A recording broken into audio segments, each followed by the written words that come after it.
Swayam Prabha. Digital India. Educated India.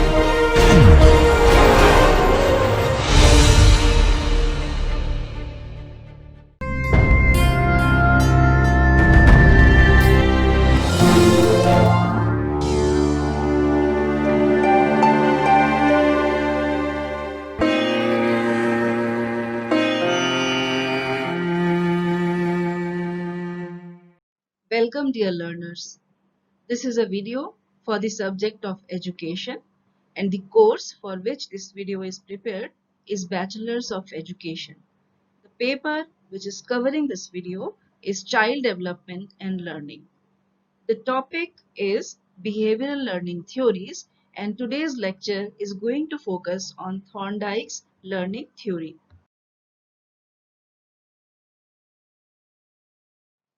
The course coordinator is Dr. Aerum Khan from Jamia Millia Islamia, New Delhi. She is also the reviewer of this video. The subject matter expert of this video is Professor Jasim Ahmed from Jamia Millia Islamia, New Delhi. And the project under which this particular video is produced is DTH Swayam Prabha channels of MHRD, New Delhi. So let us welcome Professor Jasim Ahmed. Hello dear learners, I am Professor Jasim Ahmed from IAC Faculty of Education, Jamia Millia Islamia, New Delhi. The topic of our today's discussion is Thorndike's learning theory, which is one of the important theory under behavioral learning theories.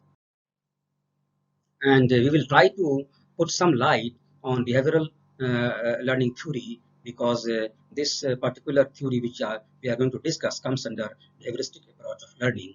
We will discuss the experiment and learning theory by E.L. Thorndike. We will also discuss the primary and secondary laws of learning given by Thorndike, and we will also try to discuss the implications of Thorndike's laws of learning so that we as teacher can apply this theory in our teaching learning in our classrooms. We will also discuss the critique of Thorndike's laws of learning after the discussion is over.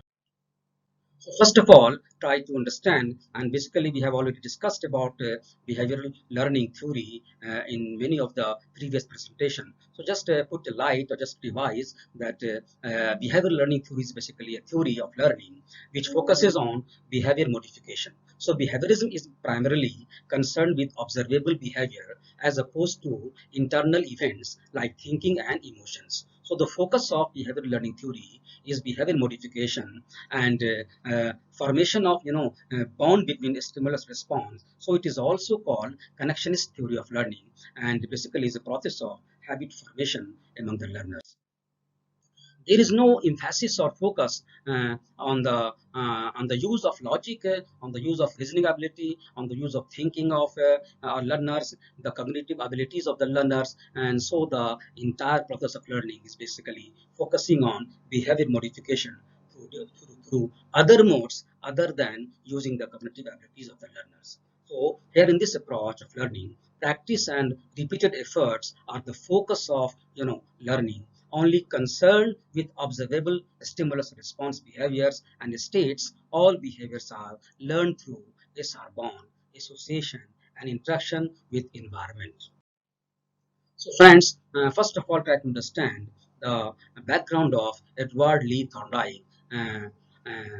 Thorndike was an American psychologist who spent nearly his entire career at Teachers College, Columbia University. His work on comparative psychology and the learning process led to the theory of connectionism and helped lay the scientific foundation for educational psychology. Edward Thorndike had a powerful impact on reinforcement theory and behavior analysis, providing the basic framework for empirical laws in behavioral psychology with his law of effect. Through his contributions to the behavioral psychology field came his major impacts on education, where the law of effect has great influence in the classroom. So now, friends, to discuss the Thorndike's puzzle box and his experiment.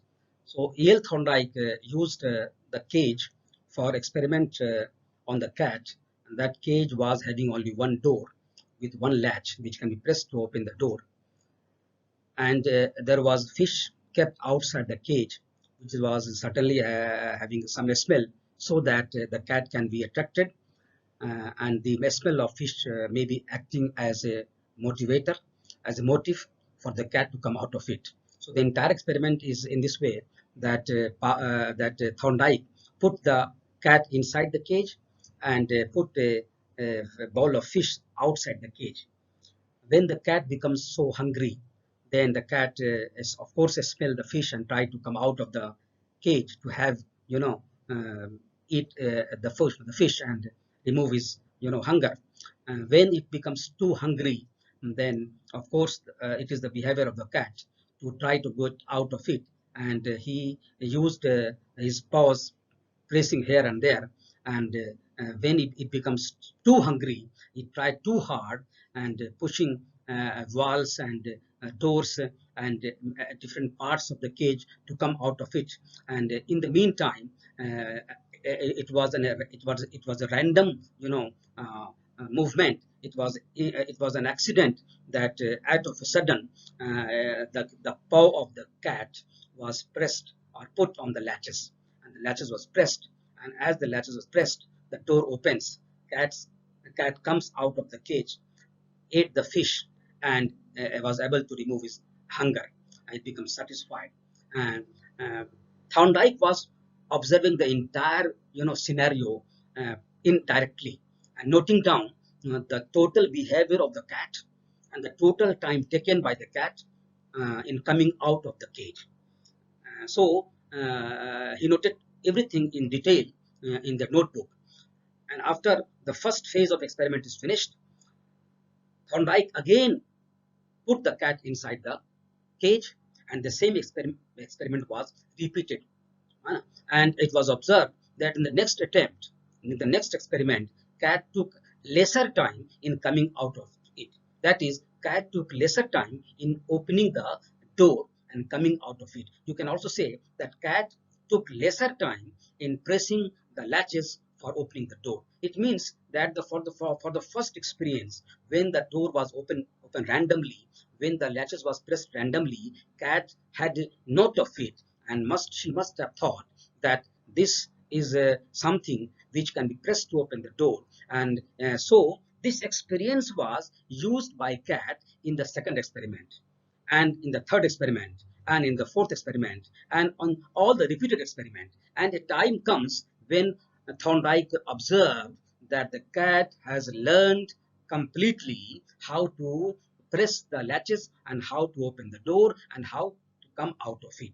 So a time comes when the cat is hungry and the fish is out of it. Cat stand up from its position, its place, and press the latches, open the door, like we the human being, comes out of it and eat the fish which is put there in the bowl. And so it is observed, and it is concluded the cat has learned how to open the cage and come out of it. So friends, on the basis of this theory, Thorndike gave his, his findings, and developed his laws of learning. So try to now see what were the findings and what are the laws of learning given by Thorndike. So Thorndike first stated the elements of his theory of learning in 1913, that connections are formed in the nervous system between stimuli and responses. Here you can see that Thorndike is talking about the connections are being formed in nervous system between stimuli and response. So basically the focus is again here on the formation of bond between a stimulus and response. So learning is basically connection in the eyes of the Thorndike. Learning is connection, making connection. The mind is man's connection system. Of course, Thorndike is accepting the role of mind in forming the connection between the stimulus and the response. So this theory is also known as SR theory, also known as bond theory of learning. It is also called as connectionist theory, and also called as connectionism in many by many of the experts in the field of behavioral learning. Now we discuss the outcome of the experiment. So Thorndike gave two different types of learning laws of learning. The first was the primary laws of learning, and the second one is the secondary laws of learning. Under primary laws of learning, there are three important laws. And the first one is law of readiness. That is preparedness to learn physically, mentally, as well as emotionally. So by with the help of the experiment on cat, that is, Thorndike experiment on cat, this theory is basically developed for learning in human being. As we know that cat belongs to the mammalian family, to which human being belongs, and so a cat has some affinity with human also. Cat, we observe that cat used to live with human beings in different homes, and so the learning or change of behavior of cat using this particular theory of learning. So whatever laws have been developed by Thorndike, it is almost equally useful for learning among the children. So the first primary laws of learning is law of readiness. It means that we, the teachers, should first of all make the class ready to learn, make our children physically, mentally, emotionally ready to learn. Unless they are ready to learn, they cannot learn. As we can see in this experiment, that if cat was not ready to come out of it, she could not have tried to come out of the cage and to have food. So food was, of course, the hunger, being hungry, and the presence of food was the motivation for the cat. And because of that, cat tried to come out of it. So cat become physically, mentally, and emotionally, basically ready to come out of the cat, because everything, the entire situation was positive for cat to come out of it. So we as a teacher try to develop the readiness among our learners in the classroom, and of course in our family also. So those who are learners, those whom you want to teach, the first challenge for the teacher is to make them ready for learning, make them ready to to learn, to do whatever you want them to do, to learn whatever you want them to. So the second law is law of exercise. It is related to drill or practice. Practice help in SR bond formation, connection building. The more you practice, the more you learn. The less you practice, the weaker is the SR bond. As we have seen that in the case of cat basically was put to practice in how to open the door, how to come out of the cage. And because of the practice, repeated efforts, repeated drill of the cat, that in many attempts, a time comes when cat becomes perfect in opening the door and coming out of the cage. So the same thing can also happen with our learners, children. Children can be put to practice. The more they will practice, the more they will learn. So maybe this particular law of exercise may be understood in terms of the biological Lamarckian law of use and disuse theory. As we know that Lamarck has given a theory in organic evolution, theory of law of use and disuse. So the organism, those organs which are used repeatedly, they develop, and those organs which are not used on repeated basis, at times comes when that particular organ is vanished from the body of the organism. So this is basically similarly, if we practice a lot, we will learn a lot. If we practice less, we will we learn less.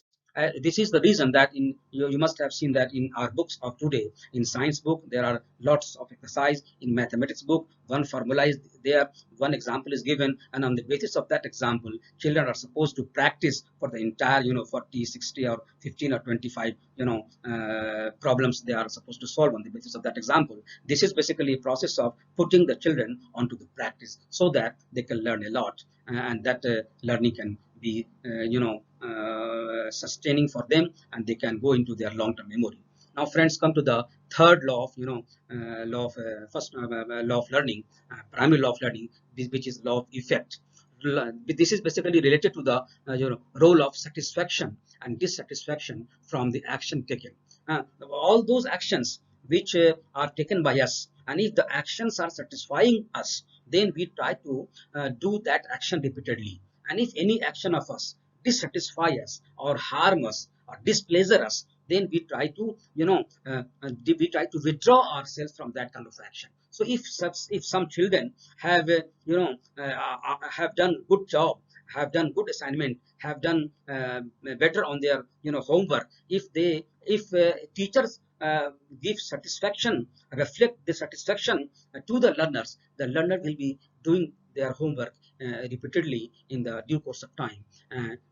Here you can see that if a cat is coming out of the cage, and if the ball of fish was not there, the cat could not eat the fish, and so the motivation would not be there for cat to repeat the exercise of opening the door again. So basically it was a kind of satisfaction. It was a kind of effect which was there on the cat, so that they can repeat the same process again for coming out of the cage. Similarly, this can be done with the learners also. Suppose in summer vacation, or someone in summer season, if I am very thirsty and I want to drink water, and if a glass of water is available to me, or and if I drink water from that particular bottle, particular glass, and if the water is not cold, it is hot, what will I do, and what will you do? Automatically we drop drinking that water, because it is not going to satisfy us.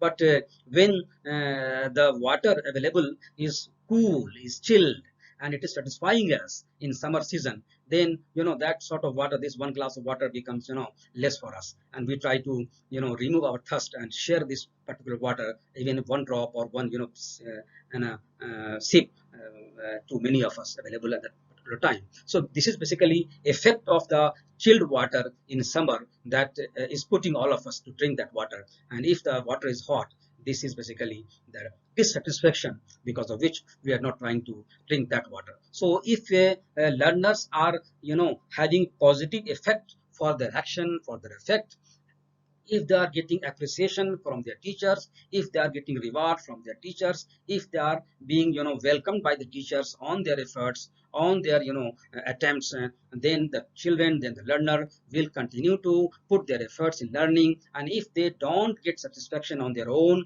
and if they don't see that the teachers are satisfied with them, then after some time they drop their action, and they are dissatisfied, and this way their learning is suffered. Now, friends, come to the secondary laws of learning. So these were the first primary laws of learning: law of readiness, law of exercise, and law of effect. These are the primary laws. These are called primary because it is equally important for each and every learner at all levels of education. It is primary. It is basic to learning. Now come to the secondary laws of learning. There are 5 subordinate laws which further help to explain the learning process. And the first among the list is law of multiple response. According to it, the organism or the learner changes its responses for any particular stimulus till a satisfactory response or behavior is hit upon. Without changing or trying many responses, the correct response for the solution might never be elicited. So for if certain questions are in front of us, if certain problems are in front of us, so we try to solve the problem, we try to have the answer of the problem, and in the process we try to give many responses. So the more are the responses selected by us, more are the responses found by us, the more is the chance to get the correct response. And if there is less number of responses, there is less chance to reaching the right response. So this is basically law of multiple response. If the individual wants to solve a puzzle or any problem, he or she tries it in different ways rather than mechanically following the same pattern. As we have seen, Thorndike's cat in the puzzle box moved around and tried many ways to come out till finally it hit the latch with her paw, which opened the door, and it jumped out to eat the fish available in the bowl.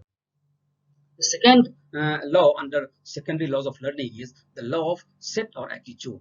It is basically related to the attitude of the learner, the behavior of the learner. It is basically comes under affective domain. Whether the children, whether the learner are trying to learn something, whether the learner are having positive attitude towards learning, whether the learners are inclined towards have inclination to learn something. So learning is guided by a total set or attitude of the learners, which determines not only what the person will do, but what will satisfy or annoy him. For instance, unless the cricketer sets himself to make a century, he will not be able to score more runs. In the same way, unless the student sets goal to reach a particular percentile rank in his examination and has the attitude to reach there, he cannot learn and achieve. Hence, learning is affected by the attitude of the learner. Next one is pre-potency of elements. You know, in learning environment, there are lots of elements in the entire learning situation, in the entire learning environment. For example, if we talk about the learning environment in a science classroom, then the teacher is one element, the students are another element, group of students are another element, the teaching material are another element. If you are using ICT resources, so ICT resources another element. So the entire teaching learning situation can be divided into different elements, and all these elements play a crucial role. According to this law, learning situation is very important, which has many elements in it. The learner reacts selectively to the important or essential element in the learning situation and neglects the other features or elements which may be irrelevant or non-essential. The ability to deal with the essential or the relevant part of the situation makes analytical and insightful learning possible. In this law of three potency of elements, Thorndike is really anticipating insight in learning process, which was more emphasized by the Gestalt theorists in their insight theory of learning. Next important under secondary laws of learning is law of response by analogy. According to this law, the individual makes use of old experiences while learning a new thing. So when suppose you are teaching about balanced diet in the classroom. So while you are teaching balanced diet in the classroom, the students are trying to integrate this balanced diet with the previous class in which you taught them the different elements of food like carbohydrate, like protein, like fat, like water, and other things. So students used to integrate, used to connect the present content of learning with the previous experiences, previous learning material which they have. And so there is a tendency to search and utilize common elements in the new situation as existed in a similar past situation. For example, the learning of driving a car is facilitated by the earlier acquired skill of driving a motorcycle or even driving a bicycle, because the perspective or maintaining a balance and controlling the handle helps in steering the car. Next law is the law of associative shifting. According to this law, we may get any response of which a learner is capable, associated with any other situation to which he is sensitive. Thorndike illustrated this by the act of teaching a cat to stand up at a moment or at a command. A fish was dangled before the cat while he said stand up. So the cat was said stand up, and at the same time a fish was dangled, so that the cat may be looking at the fish can stand up to eat that particular fish. After a number of trials by presenting the fish, after uttering the command stand up, he later ousted the fish, and the overall command of stand up was found sufficient to evoke the response to the cat by standing up on her hind legs. So these were the 5 secondary laws of learning. We as teachers must understand the primary laws of learning as well as the secondary laws of learning, and we must try to to apply these laws of learning as far as possible in our teaching learning in the classroom or a school setting. Now, friends, come to the educational implications of Thorndike's trial and error theory. This discussion and deliberation will help us to understand how this theory and how the laws of learning can be applied in our teaching learning process in the classroom.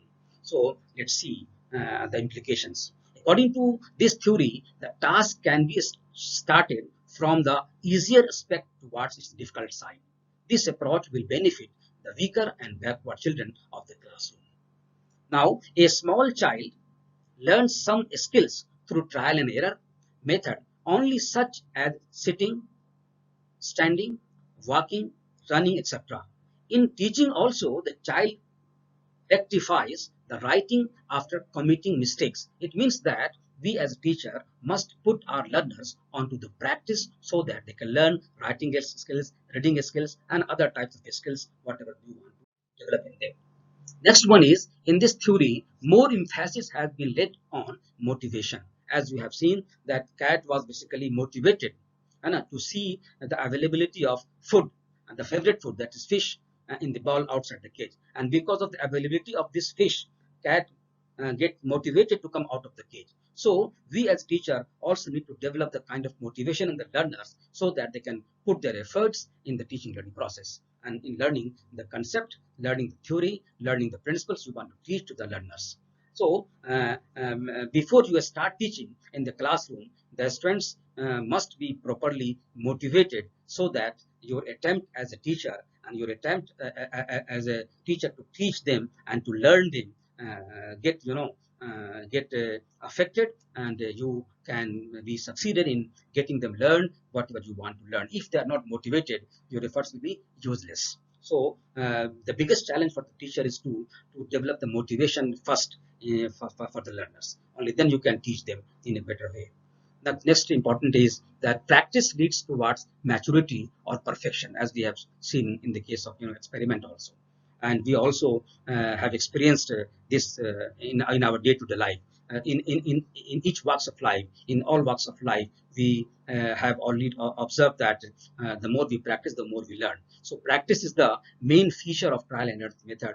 Practice helps in reducing the errors committed by the child in learning any concept.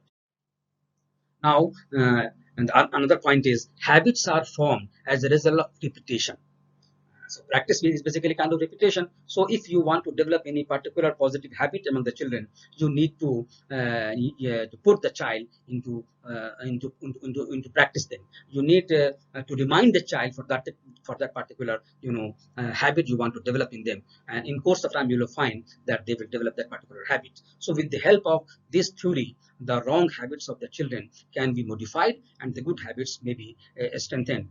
For example, if you are dealing with 3, 4, 5 year children in your home, and whenever there is food on the dining table, and your children are coming to have the food with you, and of course they come and just join your food without washing their hands. So if you see that, then you must, you as parent, you as elder brother, you as elder sister, and you as mother must remind the child and get the child into the wash basin and let him wash their hands. So if you do this for several times, a time will come when the child automatically will join you on the dining table after washing their hands. So in this way you can develop the habit of the child, which is positive habits, and similarly you can remove their negative habits from their personality. Now come to the next point. The effects of rewards and punishment also affect the learning of the child. Thus, the theory lays emphasis on the use of reward and punishment in the class by the teacher. The theory may be found quite helpful in changing the behavior of the delinquent children. The teacher should cure such children making use of this theory. The next point is also about that with the help of this theory, the teacher can control the negative emotions of the children, such as anger, jealousy, and other such negative values and negative ethics among the children. The teacher can improve his teaching methods, making use of this theory.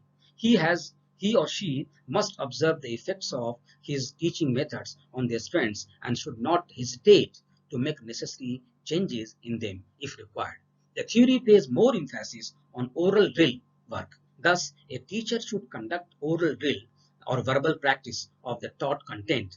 This helps in strengthening learning and sharpening the memory. When you verbally do practice or drill you do oral drill, then are able to memorize some concepts, some theories, some principles, and it goes into your memory, and you can use in future. So friends, after discussing educational implications of the laws of learning given by Thorndike, now come to the critique of this theory. As we have discussed that in Pavlov's theory of learning, we have discussed so many critics against behavioral approach of learning, and this learning also comes under behavioral approach of learning. So most of those critics are also relevant for this particular theory. But in spite of that, we are going to discuss some of the important critiques against this theory.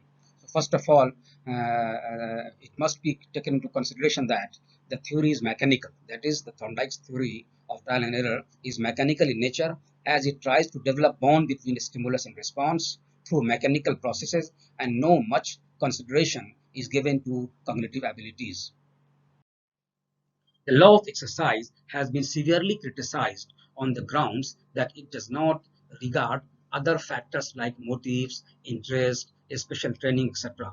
Mechanical repetition without motive, interest, significance, or understanding does not make anyone learn anything and remember it. For example, a currency note passes 100 times through the hand of a person, but hardly anyone is able to tell the size of the currency, the color of the currency, and the details of it.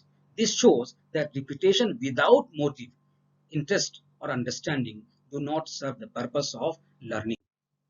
This theory lays a stress on cramming, as we have discussed. It also wastes so much of time and energy on the part of the learners. The content learned through cramming or just repeated exercise do not go to the long-term memory of the learners. These are the critics of trial and error theory of learning. Now, we must try to summarize the whole discussion and deliberation. So we have discussed in this particular lecture Thorndike's trial and error theory of learning through with the help of his experiment on cat, and we have we have observed the entire experiment, and on the basis of experiment, the laws of learning which was given by Thorndike, we discussed that the primary laws of learning, that is law of readiness, law of exercise, and law of effect. These are the most important, laws of learning, and which works at each and every stage of, education, be it from pre-primary stage up to the higher education. Because unless we are ready to learn, we cannot learn, be it a child or be it adolescent or be it an adult person. So if you want to learn anything, and if you want your children, if you want your students to learn something or anything you want to teach them, they must be ready for that, and to bring readiness on their part. It is the sole responsibility of the teacher how to develop a situation, how to make them, motivated, how to make them ready to learn. Of course, children's have their own responsibility. If they are coming to the school, maybe they are, great chance that they are ready to learn, but some sort of situation in the classroom automatically, creates a kind of readiness among the learners. So teachers are required to develop a kind of learning environment, a kind of learning situation, a kind of, situation and the environment which automatically make students ready, make them attentive, and make them, ready to learn. The discussion and deliberation being to conducted in the classroom, and whatever they learn in the classroom, and they also use them in their, school life, in their family life, in their social life. So it will act as a law of exercise. So some concepts maybe they learn through exercise, through drill, through practice, and something which they have already learned through, the process of understanding, and, through the process of imagination and logic. They also need to be exercised in the form of, integration with their daily life. And the law of effect, the third most important law, that the primary laws is, if the learners feel, better in the process of learning, if the learners feel, better on their performance, if the learners are appreciated on their performance, if the learners get reward and appreciation by the teacher, by the parents, by the society, they all these put positive effect on the learner, and because of this positive effect, they work more harder, they put their energy more in the process of learning, and they put their efforts more in the process of learning. They get motivated towards more and more learning and toward better performance. So we all as teachers must follow these primary laws of learning in particular, and of course the secondary laws of learning as well. We have also discussed the educational implications as that of course this is the age of constructivistic approach of learning, but many things we teach and many things we learn by using behavioral approach of learning. And so we can't say that in the age of this constructivistic approach of learning, the behavioral learning has gone. No, I personally feel, maybe disagree with this, that I feel that a teacher must be at the boundary line, and wherever he finds fit to use behavioristic approach, they must use behavioristic approach, and wherever they find fit to use constructive approach, they must use constructive approach. Teachers' main purpose is to achieve the learning outcomes on the part of the learners. Whatever method they have to use, it is to be decided by them on the basis of their experiences, on the basis of their logic and reasoning. Which method is going to work better? They must use that method. Main purpose, main target, and the goal is to make the children learn, and they must learn by the effort of the teacher. If the effort of the teacher is positive and they are dedicated in the approach of the teaching and learning. We have also discussed the critique of the trial and error theory. Of course, there are some critics, but these critics may be avoided and maybe turned down to be positive by helping the children to use their mind, to use their cognition, to use their cognitive abilities, to use their imagination in the classroom while they are learning in the classroom. So with this, I thank you all, dear friends, and we wish you to discuss and face you in some other presentation. Thank you so much. Thank you so much. I am thankful to Professor Jasim Ahmed for this wonderful deliberation.